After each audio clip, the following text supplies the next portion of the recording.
Merci, c'est très gentil. Ce qui va nous occuper aujourd'hui, ça va être un rappel, mais aussi un approfondissement, un panorama des grands courants méthodologiques dans l'enseignement des langues étrangères, et notamment dans l'enseignement du français langue étrangère. Alors ce panorama, on va l'organiser de façon chronologique. Non que ce soit le seul critère possible, mais c'est l'un des critères structurants du domaine, puisque les évolutions se sont succédées dans le temps de façon de plus en plus accélérée. Vous allez voir que les renouvellements sont de plus en plus rapides. Et parce que chaque nouvelle méthodologie prétend, évidemment, répondre aux insuffisances des méthodologies précédentes. Donc le critère chronologique n'est pas un mauvais critère, à condition qu'on garde à l'esprit la réserve suivante, et elle est importante.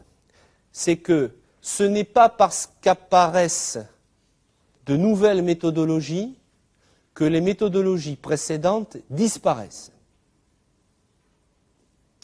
Dans l'enseignement des langues, comme dans beaucoup de domaines, les innovations ne viennent pas remplacer,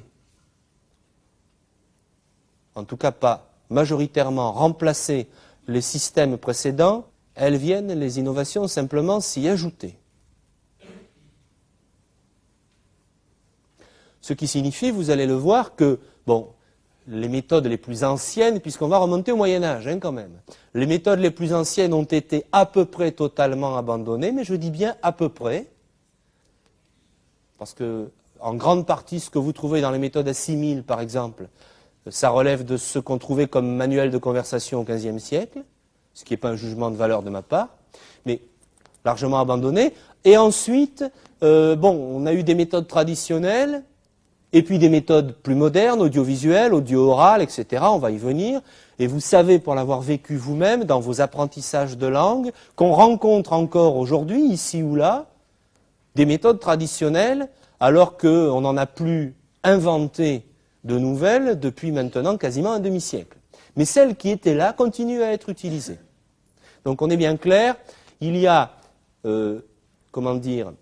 enrichissement de l'éventail méthodologique, sans qu'il y ait substitution définitive. Ce qui est d'ailleurs parfois regrettable. Je vous rappelle que quand on parle de méthodologie, on parle des principes généraux de l'enseignement et que ça se concrétise dans des supports. Et que parmi les supports qui constituent donc des méthodes, vous allez trouver des manuels. Mais pas exclusivement des manuels, c'est-à-dire des supports écrits, puisque nous allons avoir de plus en plus, en avançant dans le temps, vous allez le voir, c'est ce que vous avez connu vous, des supports audiovisuels. Bande son, film, images. Voilà pour la précision terminologique. Ce qui nous importe quand on analyse une méthodologie, quand on essaye de savoir quels sont les principes fondamentaux qui la sous-tendent, c'est d'une part la question didactique, vous savez que c'est celle qui nous réunit principalement ici, c'est-à-dire quels contenus ont été sélectionnés, comment ont-ils été organisés, présentés, pour quelles raisons. Mais aussi la question pédagogique, qui est en aval de la réflexion, c'est-à-dire quels sont les objectifs d'apprentissage qui sont visés par la méthodologie. Et d'une méthodologie à l'autre, tout ça change. Même les objectifs d'apprentissage. On pourrait croire que toutes les méthodes de langue ont les mêmes objectifs. Enseigner une langue à quelqu'un. Non. Justement. Il y a un certain nombre de méthodologies dont l'objectif n'est pas la langue. D'autres dont l'objectif est exclusivement une certaine partie de la langue. Ce qui fait que ce critère pédagogique est aussi un critère pertinent. Alors entrons donc dans l'histoire. Et commençons par les méthodes les plus anciennes, qui sont les méthodes qu'on trouve au Moyen Âge et surtout à partir du XVIe siècle. Oui, oui, mais bon, l'histoire est souvent éclairante. Alors, les premiers rudiments de méthode d'enseignement du français langue étrangère remontent principalement au XVe siècle, fin du Moyen Âge. Il y avait déjà à l'époque des méthodes, on va appeler ça comme ça, même si le terme est anachronique évidemment, des méthodes d'enseignement du français langue étrangère. Alors, on appelait ça des livres de manières, puisque ce que ça enseignait, c'était ce qu'on appelait à l'époque des manières de langage. Ce qui veut dire, en fait, comment parler une langue. Or, il n'y en a pas beaucoup, hein. Moi j'en connais 3, ce qui est incomparable avec les dizaines et les dizaines de méthodes actuelles, évidemment, mais elles ont comme caractéristique commune d'enseigner la langue exclusivement à travers l'écrit. Évidemment, à l'époque, ils n'avaient pas de support pour enregistrer le son. D'enseigner la langue à partir du latin, c'est-à-dire que notamment les commentaires, les présentations sont rédigés en latin, ce qui nous fait dire qu'on a affaire à ce qu'on appelle des méthodes indirectes. Méthode indirecte, ça veut dire qu'on enseigne la langue par le biais d'une autre langue, que ce soit celle des apprenants ou une langue tierce. On enseigne le français par des explications en latin. En l'occurrence, à l'époque, il s'agissait de l'enseigner à des anglophones, puisque toutes ces méthodes sont des méthodes britanniques. Pour des raisons historiques bien connues, hein, vous savez que c'est l'époque où les Anglais, on va en rester là, pour pas trop généraliser, ont commencé à abandonner le français comme langue officielle et où l'aristocratie cherchait malgré tout à le conserver. Donc on a créé des méthodes pour enseigner le français aux jeunes aristocrates britanniques pour qu'ils puissent continuer à maîtriser ce qui avait été pendant longtemps la langue du pouvoir en Grande-Bretagne, la langue du trône d'Angleterre. Donc, méthode écrite, indirecte via le latin, ayant comme public exclusif, justement, des aristocrates, des nobles, donc une certaine élite sociale. C'est obligé d'ailleurs, hein, parce qu'il fallait qu'ils sachent lire pour pouvoir utiliser les manières de langage. Or, à l'époque, les franges de la population qui étaient alphabétisées étaient très réduites, et c'était les clercs et les aristocrates. Ce sont, au Moyen-Âge, des poèmes rimés pour la plupart. Vous voyez un petit peu le naturel de la langue qu'on enseignait. Donc la langue est rimée. Et on imagine des situations de vie qui donnent lieu à des dialogues très artificiels. Alors, c'est par exemple, c'est pour ça que ça me rappelait un peu les méthodes assimiles, c'est par exemple, le jeune aristocrate britannique arrive le soir à l'auberge, alors il rentre et il dit « Hola tavernier, du vin et du meilleur », et ça continue rimé. Alors là où c'est très très rigolo, c'est que c'est pas naturel du tout, parce qu'évidemment, on énumère toutes les choses possibles qu'il peut dire. Donc il va dire « Hola, bonjour, bonsoir, comment ça va, comment allez-vous, vous portez-vous bien ?» Et il va continuer. Est-ce que vous avez une chambre, un logement, un appartement, un lit? Et l'autre va lui répondre, oui, et que désirez-vous manger? Du poulet, du lapin, du rôti, du roast beef, des carottes, des pommes de terre, du chou. Et on passe en revue tout ce qu'on peut dire. Donc on a des espèces de stocks de vocabulaire complètement artificiels. C'est pas le pire qu'on ait trouvé, hein, parce que c'est quand même une méthode de la langue en dialogue. Dialogue artificiel, mais dialogue quand même. À partir du XVIe siècle, la réflexion sur les langues, et notamment les langues dites vulgaires de l'Occident, commence à se développer. Vous savez que jusqu'au XVIe, c'est le latin qui reste la langue sacrée, la langue dominante, la langue de l'écrit, du pouvoir, et qu'à partir du XVIe, les langues dites vulgaires commencent à le remplacer. C'est l'époque où le français commence à être perçu comme une vraie langue, digne d'occuper un certain nombre de positions de prestige qu'occupait jusque-là le latin. Je vous renvoie pour ça à la Pléiade pour la littérature, aux écrits philosophiques, qui paraissent au XVIe, enfin tout le renaissantisme pour ce qui est du français, mais aussi pour ce qui est d'autres langues européennes hors du latin. Alors du coup, on aboutit à deux choses. D'une part, on commence à faire, pour la première fois, des grammaires du français. Hein, la première grammaire connue du français date de 1530, si mes souvenirs sont bons. Et elle est due, bien sûr, à un sujet de Sa Gracieuse Majesté. Puisque, encore une fois, là où il y avait une vraie préoccupation de transmission du français, c'était en Grande-Bretagne, c'était en Angleterre, où la langue était en train de se perdre chez les aristocrates pour être remplacée par l'anglais, qui jusque-là était considéré comme la langue des paysans. Hein. Donc, des grammaires qui imitent les grammaires latines, parce qu'évidemment, le latin reste le modèle. Donc, on a un enseignement qui est fondé,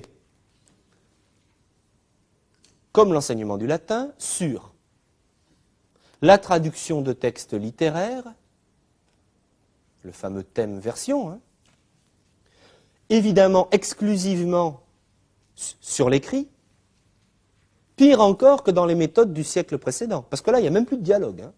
On donne aux gens qui veulent apprendre la langue une grammaire, point, avec l'idée qu'il suffit d'apprendre les structures de la langue pour pouvoir la parler. Donc, exclusivement centré sur l'écrit, sur des règles qui sont les règles du latin transposées au français. On n'a même pas fait une véritable étude des structures spécifiques du français. On plaque la grammaire du latin sur le français, y compris les déclinaisons. Il fallait quand même le faire. Hein. Simplement, au lieu d'avoir un exemple décliné, on a un exemple avec une préposition. Mais ça continue à s'appeler pareil. L'attributif, l'accusatif, le nominatif, etc.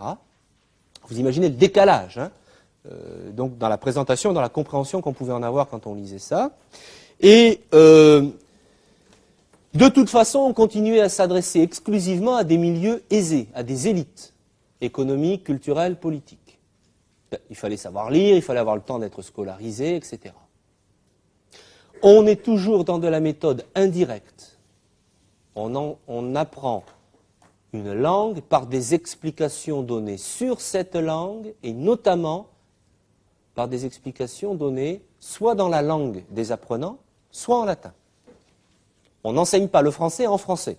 On enseigne le français en latin ou en anglais, par exemple. Ce qui est sans doute pas ce que vous avez connu, ça a considérablement changé depuis. Donc là, on a ces méthodes qu'on va appeler les méthodes traditionnelles, au fond, qui se mettent en place au Moyen-Âge et au XVIe siècle, et qui vont durer, en gros, jusqu'au XIXe, jusqu'à la fin du XIXe siècle. À quelques détails près, rien n'a changé pendant toute cette période. Parce qu'on avait, il faut quand même bien comprendre, même si ça peut nous paraître un peu... Avec le recul, on se dit, mais enfin, c'est pas vrai, pourquoi ils ont fait ça comme ça? Il faut bien comprendre qu'ils avaient à l'époque l'idée, qui n'est pas idiote, hein, attention, c'est pas, je veux dire, c'est pas des gens qui ne savaient pas réfléchir, mais qui réfléchissaient d'un certain point de vue. Ils avaient à l'époque l'idée que c'est une vieille tradition occidentale, une langue c'est avant tout une grammaire, c'est-à-dire avant tout une norme écrite, que les vraies langues, les modèles, c'était les langues anciennes, donc des langues mortes, et que les langues modernes n'avaient de dignité qu'à condition qu'elles ressemblent le plus possible aux langues anciennes, c'est-à-dire à des langues mortes. Donc qu'on les enseigne comme des langues mortes à l'époque, c'était parfaitement cohérent dans la pensée à la fois linguistique et puis, disons, scientifique générale de l'époque. Les modèles étaient des modèles anciens. De toute façon, il n'y avait pas de visée concrète effective, on s'adressait qu'à une petite minorité qui avait par ailleurs les moyens d'aller passer un séjour linguistique, ça ne s'appelait pas encore comme ça, vous imaginez bien, mais d'aller passer un séjour linguistique. Alors, une fois que le fils du marquis de Machin Chouette avait bossé pendant 6 mois, 1 an, 2 ans sur sa grammaire avec un répétiteur, on l'envoyait en stage, on ne disait pas ça comme ça, pendant 6 mois, à la cour de France si on pouvait, ou dans une autre cour où on était plus ou moins francophone, et c'était là qu'il allait se frotter à la langue parlée effective. Mais à quelle langue parlée, évidemment, hein? pas du tout à une langue usuelle, quotidienne, populaire. C'est une situation de hiérarchie sociale très forte et elle se retrouve, y compris dans les pratiques d'enseignement social des langues. Alors, là où on commence à avoir un changement, c'est pendant le XIXe siècle, et ça aboutit au début du XXe siècle, et on a un deuxième grand courant, qu'en gros, on peut dater de, mettons, 1900 jusqu'à 1950, qui est marqué principalement par l'essor de l'enseignement du français. Là, on commence à faire un enseignement de masse. Mais détrompez-vous, il ne s'agit pas d'un enseignement de masse du français à l'étranger, il s'agit d'un enseignement de masse du français en France. Parce que c'est l'époque de la scolarisation obligatoire. Hein, les lois Jules Ferry, je vous rappelle, c'est 1882-1886. Et je vous rappelle aussi que jusqu'à la fin du XIXe siècle, au moins les 3/4 des Français ne parlaient pas français, mais les langues régionales, plus ou moins proches, ou parfois très distantes du français. Pensez au basque. Et donc c'est l'époque où on a essayé de mettre au point des méthodes d'enseignement du français à des gens qui ne le parlaient pas de façon massive. Du coup, on met au point une innovation absolument fondamentale dont on pense, d'après les sources historiques qu'on a, qu'elle est due à un inspecteur de l'enseignement primaire du Finistère. Mais il n'y a pas de quoi être fier, vous allez voir, même si ça s'est passé en Bretagne, puisqu'il a été l'inventeur de ce qu'on a appelé la méthode directe. C'est-à-dire l'idée, à l'époque tout à fait révolutionnaire, que pour que quelqu'un apprenne une langue, il fallait lui enseigner cette langue dans cette langue. Enseigner le français en français, en rejetant hors de la classe la langue de l'apprenant. En l'occurrence, pour l'inspecteur en question, c'était le breton. Il partait du constat qu'en enseignant le français à l'aide du breton, on continuait à légitimer un certain usage du breton. Et que comme il voulait non seulement rendre les enfants francophones, mais leur faire abandonner le breton, parce que le but, ce n'était pas le bilinguisme, hein. Le but, c'était de passer au monolinguisme français. La meilleure des solutions, c'était d'interdire l'autre langue dans la classe. Et donc la méthode directe, au départ, a été mise au point pour rendre plus efficace l'enseignement d'un français qui deviendrait un enseignement exclusif d'autres langues.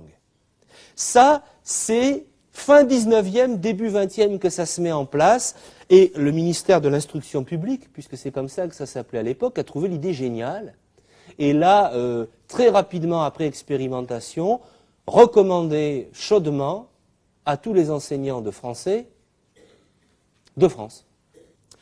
Ça a commencé à pénétrer l'enseignement des langues étrangères, en fin de compte, après la guerre de 14-18, et là pour une autre raison historique aussi. On a les premières traces dans les instructions officielles dans les années 1920.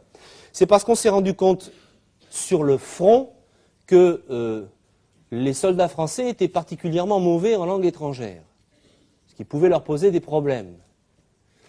Et à la suite de ce constat, on s'est dit comment faire pour que l'enseignement des langues étrangères, qui était évidemment peu développé à l'époque, soit plus efficace. Et on a été piocher la même idée de la méthode directe, en faisant la méthode qu'on a appelée méthode directe active. Avec l'idée que pour que les gens apprennent une langue étrangère, vous allez voir à quel point c'était révolutionnaire, à quel point ça va vous surprendre, il faut la leur faire pratiquer. Ah, grande découverte. Pour pouvoir apprendre une langue, il faut qu'on s'adresse à vous dans cette langue et qu'on vous mette en situation d'avoir à répondre dans cette langue. Méthode directe active. Alors ça vous paraît d'une banalité extrême, j'imagine, mais à l'époque c'était particulièrement nouveau. Parce que jusque-là, on avait enseigné les langues à l'écrit, sans parler ou en parlant très peu, à partir d'une langue autre qui servait de langue d'explication. Donc, on met en place les méthodes directes actives Ce qui permet, première conséquence importante, de réduire énormément les activités de traduction. Là, du coup, évidemment, on a beaucoup moins besoin de faire du thème et de la version, puisqu'on essaye de pratiquer directement la langue. C'est-à-dire qu'on est en train de commencer à abandonner le modèle des langues anciennes, pour essayer de voir émerger, au fond, un véritable mouvement méthodologique d'enseignement des langues vivantes. C'est d'ailleurs l'époque où on commence à distinguer langue ancienne et langue vivante. Jusque-là, on n'osait pas trop dire que le latin n'était pas une langue vivante. Ça restait quand même la langue de référence. Je vous rappelle que jusque dans les années 50, en France, l'épreuve de sélection la plus importante pour réussir à accéder notamment à l'enseignement supérieur et aux grandes écoles, c'était le thème latin. Parfois même, mais là ça devient plus élitiste, le thème grec. Grec ancien, bien sûr. Plus tard, c'est devenu les maths. Après, ça a été les bacs C qui ont eu accès à un certain nombre d'écoles prestigieuses. Mais jusque dans les années 50, c'était le fort en thème latin. Le bon élève, c'était le fort en thème latin. Demandez à vos grands-parents s'ils ont eu ces cursus-là, je pense qu'ils doivent s'en souvenir encore. Donc, les objectifs restent évidemment des objectifs grammaticaux, mais on commence à s'approcher, petit à petit, d'une véritable pratique de la langue, et plus seulement d'une connaissance de la langue. Vous voyez, la distinction est fondamentale. Soit on enseigne du savoir sur la langue, soit on enseigne de la pratique de la langue. Et éventuellement les deux. Mais là, ça devient la cerise sur le gâteau. Or, nous, on le sait maintenant parce qu'on a testé l'ensemble, il est tout à fait possible d'apprendre une langue sans en avoir un savoir conscient. C'est le cas de l'apprentissage de la langue dite première ou maternelle. Quand vous apprenez, on ne vous donne pas des règles de grammaire et on ne vous fait pas des explications de vocabulaire et de phonétique. Vous apprenez ça spontanément, sans réfléchir. Si vous êtes d'un seul coup transplanté dans une situation où vous avez à parler une autre langue, dans un autre État, dans un autre pays, dans une autre région du monde, ben vous l'apprendrez sur le tas. Et on ne vous donnera pas de cours de grammaire, on ne vous donnera pas de cours de phonétique dans un laboratoire. Vous déduirez des pratiques de vos propres tâtonnements. Un apprentissage est donc une possibilité d'utiliser la langue. Donc, c'est possible. Mais à l'époque, on n'y pensait pas. D'un autre côté, je connais des tas de linguistes, moi y compris, qui ont des connaissances encyclopédiques abstraites sur une langue, mais qui sont absolument incapables de la parler. Moi, je sais des choses sur le fonctionnement du turc, sur le fonctionnement du chinois, ou sur, on va prendre des choses plus proches de moi, du fonctionnement de l'allemand, mais je suis incapable de m'exprimer, ne serait-ce que pour demander mon chemin ou un verre d'eau, en turc, en chinois ou en allemand. Donc, l'idée de dissocier, au moins partiellement les deux, est une idée fondée. Simplement, elle n'est pas apparue à l'esprit des gens direct. 50, on entre pendant